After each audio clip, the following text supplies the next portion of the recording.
मनोरंजनाचं प्रबोधन, करमणुकीचं उद्बोधन, बातमी अचूक, माहिती बिनचूक. पाहत रहा राजमुद्रा न्यूज लाईव्ह. नमस्कार, मी गणेश शिंदे. आपल्या सर्वांचं राजमुद्रा न्यूज लाईव्हमध्ये मनपूर्वक स्वागत.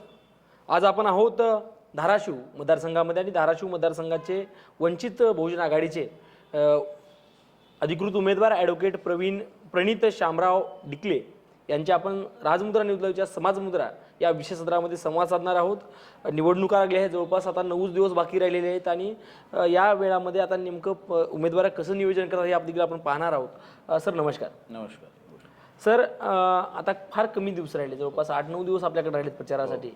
आपलं या मतदारसंघामध्ये जिंकण्यासाठी आता तुमच्या पुढे बरेच 2 उमेदवार आहेत, चांगले प्रबळ उमेदवार आहेत. काय नियोजन चालू आहे, कसं नियोजन चालू आहे, काय प्रचार यंत्रणा कशी राबते?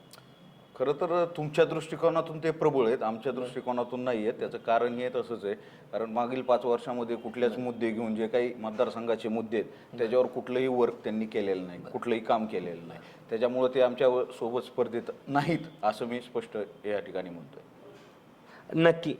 तुमचे जे विद्यमान आमदार आहेत ज्यांनी 5 वर्ष इथला कार्यकाळ पाहिलाय, त्यांच्या कामगिरीवर आपण एक उमेदवार आणि एक सामान्य नागरिक म्हणून एक समाधानी आहात का?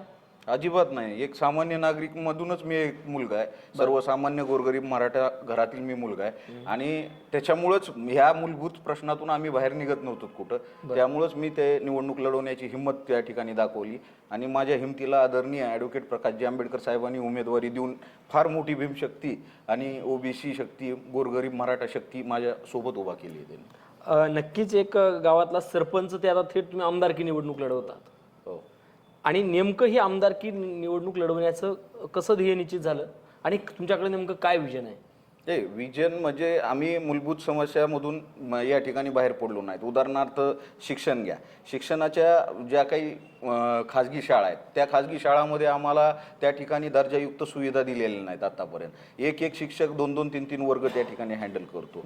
त्याच्यामुळं शिक्षणाच्या बाबतीत ही तसंच आहे, बेरोजगारीच्या बाबतीत ही तसंच आहे. बेरोजगारीमध्ये औद्योगिक वसाहत जे काही MIDC कळंब शहरामध्ये आणि धाराशिव शहरामध्ये आहे, त्या कळंबच्या धाराशिव शहराच्या MIDC सुद्धा दर्जायुक्त नाहीत. इथं खेळासाठी मैदान सुद्धा चांगलं नाही. म्हणजे युवकांचे जे स्वप्न आहेत आपल्या तालुका म्हणजे जिल्ह्यासाठी, परत आपल्या देशासाठी, राज्यासाठी खेळायचे स्वप्न पूर्ण करण्यासाठी त्यांना एखादा प्लॅटफॉर्म सुद्धा इथल्या नेतृत्वाने त्या ठिकाणी दिला नाही.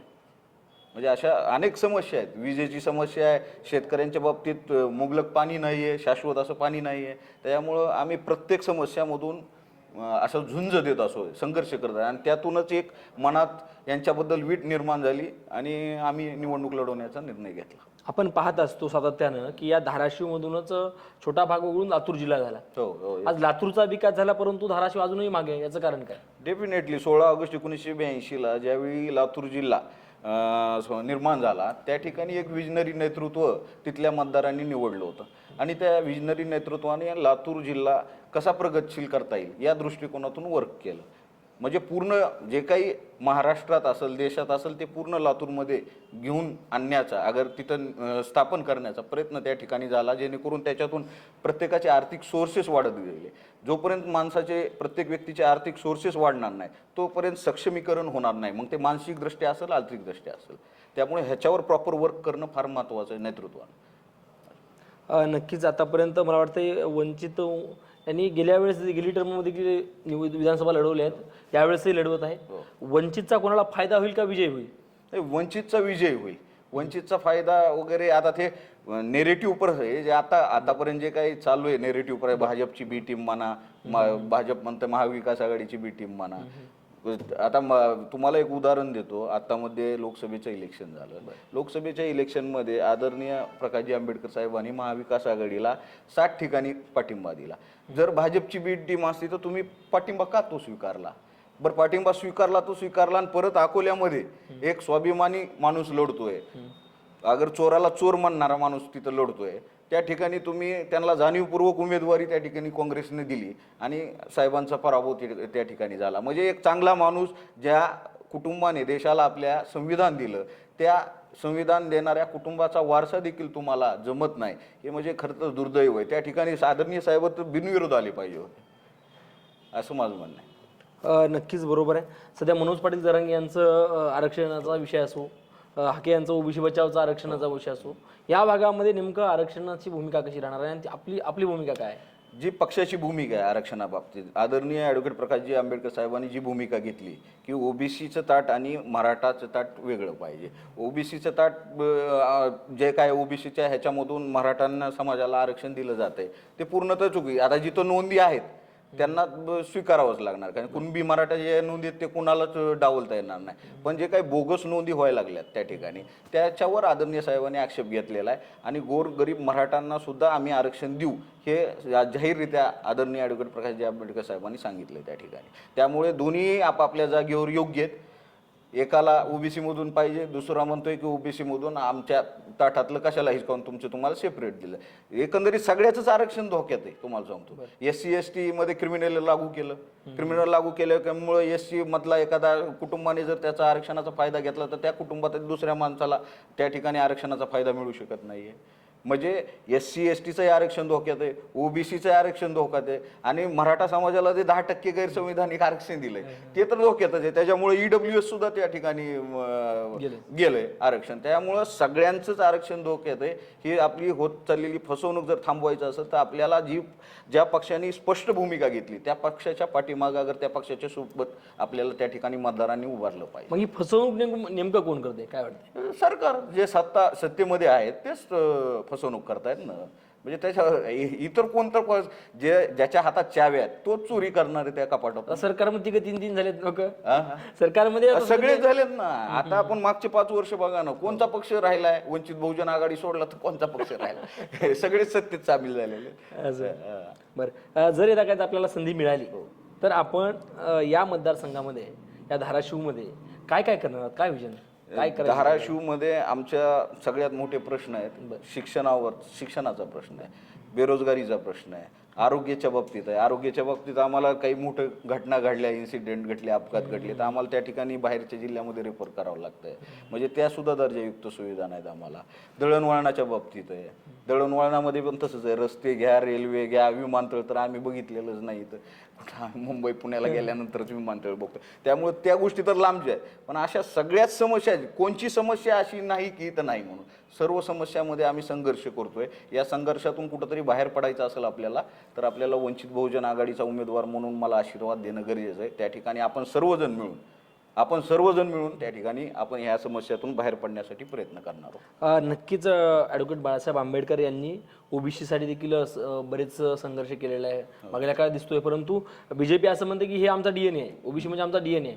मग या विधानसभा निवडणुकीमध्ये वंचितला फायदा होईल का ओबीसीचा, का कोणाला फायदा होईल, महाविकास आघाडीला का महायुतीला? या ठिकाणी फक्त वंचितलाच फायदा होईल. या ठिकाणी फक्त वंचितचेच कॅन्डिडेट निवडून येणार आहेत. आता ओबीसी DNA म्हणते भाजप.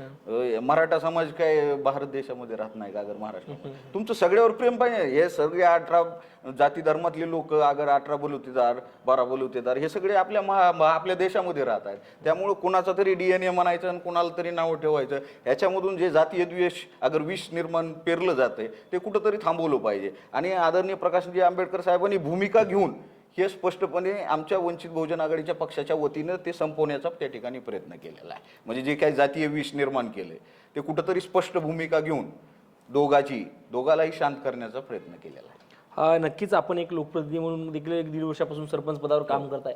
काम करत असताना आपल्या माध्यमातून विकास होतोय का? माझ्या माध्यमातून सरपंच पदाचे असताना जे काही जबाबदाऱ्या आहेत, समजा वित्त आयोगाच्या माध्यमातून ज्या काही शासनाच्या योजना राबवल्या जातात ग्रामपंचायतच्या स्तरावर, त्या ठिकाणी आम्ही योजना प्रॉपर राबवलेल्या आहेत. आम्ही प्रामाणिकपणे 1.5 वर्ष झालं काम करतोय आणि आम्ही कुठली त्या ठिकाणी टक्केवारी वगैरे कमिशनखोरी अगर हे काय आमच्या मतदारसंघामध्ये आतापर्यंत चाललंय की गुत्तेदार, संस्था चालक आणि तुमचे कारखानदार हे सत्तेमध्ये येत आहेत आणि परत ते त्यांचा उपयोग करून घेतात आपला बिझनेस वाढवण्यासाठी, धंद्यासाठी. हे खरं तर यांचा धंदा हा मूळ बिझनेस आहे. यांना राजकारणाशी अगर समाजकारणाशी यांना काही घेणं देणं नाही. म्हणजे तुम्ही टक्केवारी घेत नाहीत? नाही अजिबात. बरं, या मतदारसंघामध्ये जे लोकप्रतिनिधी असतात, आमदार असेल, खासदार असेल, यांच्या माध्यमातून हा टक्केवारी प्रकार चालतोय का? हो, फार मोठ्या प्रमाणात चालतोय. आज असे प्रकल्प आहेत की टक्केवारी घेतल्यामुळं इथून गुत्तेदार पळून गेले बापू. म्हणजे एवढ्या मोठ्या प्रमाणात मागणी येतली. म्हणजे आलेलं काम सुद्धा होत नाही. काम कधीतरी येतंय आणि त्या दृष्टिकोनातून टक्केवारीमुळे ती गुत्तेदार परेशान होऊन काम सोडून गेलेलं आहे. म्हणजे टक्का मोठा असते काय? हा, टक्का लय मोठा आहे. तरी अंदाजा केवढा असतो? फार 20, 25, 30 आहे. यांचे पोट फार मोठीत काय ते म्हणजे त्याचं गणित 30% टक्का असतो? 30% पर्यंत टक्के. फार म्हणजे भयानक परिस्थिती आहे आमच्या धाराशिव जिल्ह्यामध्ये. म्हणजे हेच कारण असावं मग विकास न व्हायचं? Yes, definitely. विजनच नाही ना, आणि सत्तेतून पैसा आणि पैशातून सत्ता, हेच चालू आहे. मग एवढा पैसा जे कमवला जातोय, तुम्ही म्हणताय 30% 35% कमिशन खातात, मग गुत्तेदारांना कसं काम करायचं? आणि मग हा पैसा निवडणुकीच्या काळामध्ये वापरला जातोय का? येस येस, निवडणुकीच्या काळात पैशाचं मी म्हणतोय ना, पैशातून सत्ता आणि सत्तेतून पैसा, हे सगळं चालू आहे. आम्हाला ही सुद्धा खरेदी करण्याचा प्रयत्न होतो, हे होतं, सगळेच आहेत गोष्टी. आता आम्ही त्या बोलू नयेत आतल्या गोष्टी. त्यामुळे आम्ही हे कुठंतरी थांबवण्यासाठी ही निवडणूक लढवतोय. आमची आपल्या माध्यमातून सगळ्या मतदारांना विनंती आहे की आमच्या सोबत आम्हाला त्यांनी मतदान रूपी आशीर्वाद द्यावा, आणि आम्ही आपण सर्वजण मिळून ह्या समस्येतून सगळे बाहेर पडू, असं मी त्यांना एक आश्वासक शब्द देतो. आपण शहरामध्ये विकास नाही म्हणता, मग शहरासोबतच ग्रामीण भाग देखील या विधानसभा मतदारसंघात येतो. मग ग्रामीण भागाची कशी परिस्थिती आहे, काय सांगाल? शहरात तरी थोडं बरं आहे, कारण इथं थोडं शासकीय कार्यालय असल्यामुळे अगर ह्याच्यामध्ये नोकऱ्या वगैरे आहेत सगळ्या. ग्रामीण भागातली तर परिस्थिती अत्यंत बिकट आहे. शाश्वत पाणी नसल्यामुळं, मालाला हमी भाव नसल्यामुळं शेतकरी अक्षरशः आत्महत्या करण्यापर्यंत टोकाचं पाऊल उचलत आहेत शेतकरी बांधव. त्या ठिकाणी त्यांच्या बाजूनी अगर त्यांची भूमी, आता बघा ना, आपल्या सोयाबीनला आपल्या महाराष्ट्रामध्ये 4200-4300 भाव चालू आहे, आणि मध्य प्रदेशमध्ये 5800 चालू आहे. मग हे किती डिफरन्स आहे? काय करतायत आपले सगळे लोकप्रतिनिधी? हां, ह्याच्यातून कुठंतरी आता म्हणजे शेतकरी मरणार नाही तर काय करणार? म्हणजे शेतकऱ्याच्या मालाला त्या ठिकाणी हमी भाव दिला पाहिजे. हमी भावातून शेतकऱ्याची सोर्सेस कसे वाढते त्या दृष्टिकोनातून प्रयत्न केला पाहिजे. शिक्षा म्हणजे शेतकऱ्यांनी त्या ठिकाणी मेहनत करून कमवायचं काय, आणि कमवलेलं आपल्या मुलांना शिकवायचं कसं, हा मोठा प्रश्न आहे. शिक्षणाच्या बाबतीतही तसाच प्रश्न आहे. एक शिक्षक 2-2 वर्गाला शिकवते, 3-3 वर्गाला शिकवतोय. त्यातून 3-3 वर्गाला कसा शिकवत असेल ते त्याची त्याला देव जाणे कसं शिकवत असेल. म्हणजे इतकं दुर्लक्ष आहे.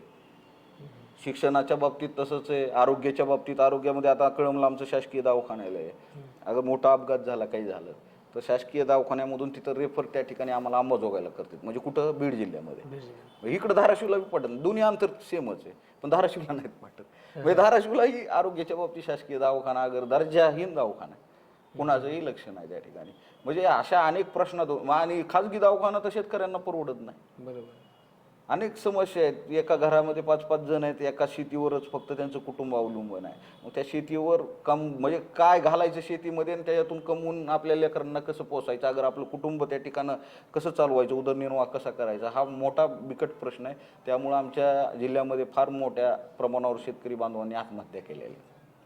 नक्की शेतकरी, मला शेती परवडत नाही असा विषय चालतो. परंतु शेतकऱ्याच्या पोराला ज्यावेळेस नोकरीची गरज पडते, बेरोजगारी प्रचंड वाढली.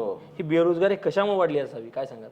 बेरोजगारी आता खरं तर सरकारची रिस्पॉन्सिबिलिटी आहे. संविधानामध्ये सुद्धा दिले, तुम्ही एखाद्या जर डिग्री होल्डर करत असाल तर त्याला जर कुठं रोजगार लागत नसेल तर त्या ठिकाणी त्याचं वेतन जे काही मर्यादा आहे त्या वेतन सरकारने देण्याचं काम आहे, असा कायदा आहे. पण ह्याचं अंमलबजावणी होत नाही या ठिकाणी. आता दुसऱ्या देशामध्ये अंमलबजावणी कडेकोट होती, पण ह्या देशामध्ये होत नाही. कारण ज्या ठिकाणी तुम्ही पैसे घेऊन अवरात्र मेहनत करून लोक अगर मुलं आपले डिग्री होल्डर करतात, पदवीधारक करतात, आणि परत वाऱ्यावर सोडून देतात, पण कायदा कोणालाच माहीत नाही. काय त्यांनी शासनाकडे मागणी केली पाहिजे बेरोजगारी, मी ह्या मताचा आहे. एक तर आम्हाला रोजगार लावा, नाही तर आम्हाला बेरोजगारीचा वेतन भत्ता द्या, अशा पद्धतीने. असं देखील बोललं जातं की बाबा विकास म्हणजे कंपन्या, रोजगार देणाऱ्या कंपन्या ह्या महाराष्ट्राच्या बाहेर जातात. हे कधी ऐकले तुम्ही? हो. काय प्रश्न काय कसा विषय?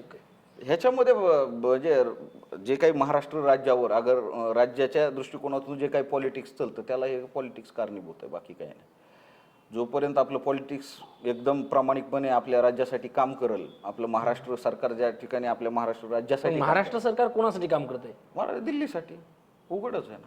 नाही, असे देखील आरोप होत आहेत की महाराष्ट्रातल्या कंपन्या गुजरातला जातात. हो, गेलेत ना, ऑलरेडी गेले. महाराष्ट्र सरकार काय झोपले ना? का झोपले?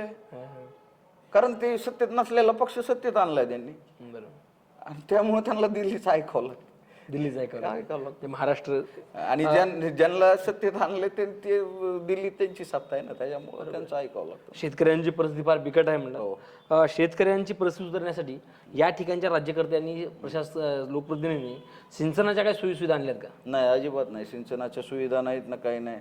म्हणायला आपले तलाव वगैरे झालेले आहेत, पण त्या ठिकाणी काही कुठलीही सुविधा त्या ठिकाणी केलेली नाही त्यांनी. आता शेतकऱ्याच्या बाबतीत शेतकीवर एक असं धोरण आखलं गेलं पाहिजे महाराष्ट्र सरकारने. आता मी खूप मोठं बोलायलो, तेवढी माझी पात्रता नाही आहे, पण असं धोरण आखलं पाहिजे. आपल्याकडे 4 विभाग आहेत. मराठवाडा विभाग घ्या, तुमचा विदर्भ घ्या, पश्चिम महाराष्ट्र घ्या, कोकण घ्या. हे 4 विभागामध्ये प्रत्येक जिथं ज्या वातावरणामध्ये जे पिकं येतात त्या ठिकाणी ते पिकं त्यांना करायला द्यायचे. अगर त्याच्यातून उत्पादन निर्माण करायला द्यायचे, म्हणजे मराठवाड्यात जी पिकं उत्पादन निर्माण होत आहेत ते विदर्भात होणार नाहीत. म्हणजे या ठिकाणचा जे हमी भाव सरकारला घ्यायला परवडत ना, कारण आपण इथं 4च पिकं दिलीत, विदर्भात दुसरे 4 पिकं दिलीत, कोकणात दुसरे 4 दिलेत, पश्चिम महाराष्ट्रात दुसरे 4 दिलेत. मग अशा पद्धतीनं विभागणी करून अगर धोरण आखून जर प्रॉपर शेतकऱ्यांना हमी भाव दिला, अगर त्यांच्या जे काही शेतीमालाला आंतरराष्ट्रीय बाजारपेठ निर्माण केली, तर त्या ठिकाणी शेतकरी बांधवही फार मोठ्या प्रमाणात सुधारतील. ही लाडकी बहीण आणली, या लाडक्या बहिणीचा महायुती सरकारला फायदा होईल असं वाटतं? अजिबात नाही. कशामुळे फायदा होईल? तुम्ही 1500चा त्याला डबा 2200ला केलाय. हा, 80चं पेट्रोल आता सध्या पेट्रोल कितीला आहे? आंतरराष्ट्रीय भाव एकदम खाली आलेला आहे, पण आपल्या भारतातले भाऊ काही खाली यायला तयारच नाहीत डिझेल पेट्रोलच्या बाबतीत. त्या ठिकाणी कुठलाही फायदा होणार नाही. नक्कीच भाववाढ झाली, शेतकऱ्यांच्या सामान्य गोष्टीला जीएसटी लागली, यावर आपलं काय मत आहे? अगदी लूट चालू आहे. एकीकडे आपलं गाजर दाखवायचं काम आहे, दुसरीकडून लूट चालू आहे. म्हणजे आता म्हणलो असतो, पण आपलंच आपल्याला पाजायचं चालू आहे. म्हणजे आपलंच पाणी आपल्याला पाजायचं चालू आहे, चांगल्या भाषेत बोलायचं. नक्कीच. खरंच फार धन्यवाद वेळ दिलात. जाता जाता राजमुद्रा न्यूज लाईव्हच्या माध्यमातून सर्व जनतेस मतदारास काय आवाहन कराल, काय सांगाल? हेच आव्हान करेन की कुठंतरी आपण स्वतःला हे प्रश्न विचारले पाहिजेत की आपण या प्रश्नातून बाहेर निघण्यासाठी कोण आपल्या बाजूने भूमिका मांडते, कोण त्या ठिकाणी प्रामाणिकपणे कृतीनं, नुसतं विचारानं नाही तर कृतीनं कोण त्या ठिकाणी झटतंय. जे कोणी झटत असतील त्याच्यासोबत आपण खंबीरपणे उभारलं पाहिजे मतदार म्हणून. नाहीतर असंच चांगली माणसं राजकारणापासून अलिप्त होतील आणि राक्षसाचं राजकारण करतील आणि परत राक्षसाकडून आपण काय अपेक्षा करू शकत नाहीत, असं माझं स्पष्ट मत आहे. नक्कीच राक्षसापासून अपेक्षा करू शकत नाहीत. सर, आपला वेळातला वेळ आपण दिलात, राजमुद्रा न्यूज लाईव्हच्या सर्व दर्शकांशी संवाद साधला, त्याबद्दल आपले मनापासून धन्यवाद. धन्यवाद आणि तुम्हालाही भावी वाटचालीसाठी खूप खूप शुभेच्छा. धन्यवाद. हे होते धाराशिव विधानसभा मतदारसंघाचे वंचितचे अधिकृत उमेदवार ॲडव्होकेट प्रणित डिकले सर. त्यांच्याशी आपण संवाद साधला. जर या संदर्भात आपलेही काही प्रश्न असतील ते प्रश्न तुम्ही कॉमेंट्समध्ये टाकून विचारू शकता. राजमुद्रा न्यूज लाईव्हच्या वेगळ्या सत्रातील वेगळे सत्र संपूर्ण पाहत राहा. लाईक करा, शेअर करा. धन्यवाद. खरी बातमी, परखड सत्य पाहत रहा राजमुद्रा न्यूज लाईव्ह.